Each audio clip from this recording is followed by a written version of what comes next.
बिस्मिल्लाहिर्रहमानिर्रहीम। अस्सलामुअलैकुम दोस्तों।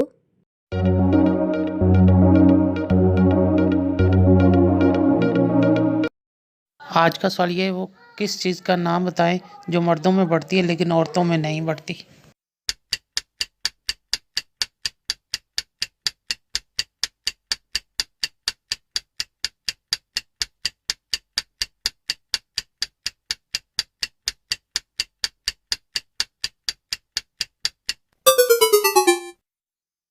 जवाब है दाढ़ी और मूछ।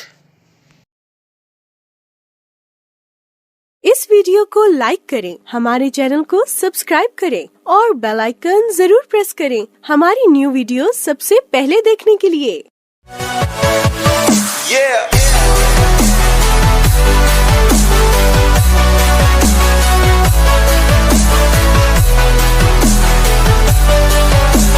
For more updates, subscribe to our channel, click the show links and enjoy watching the videos.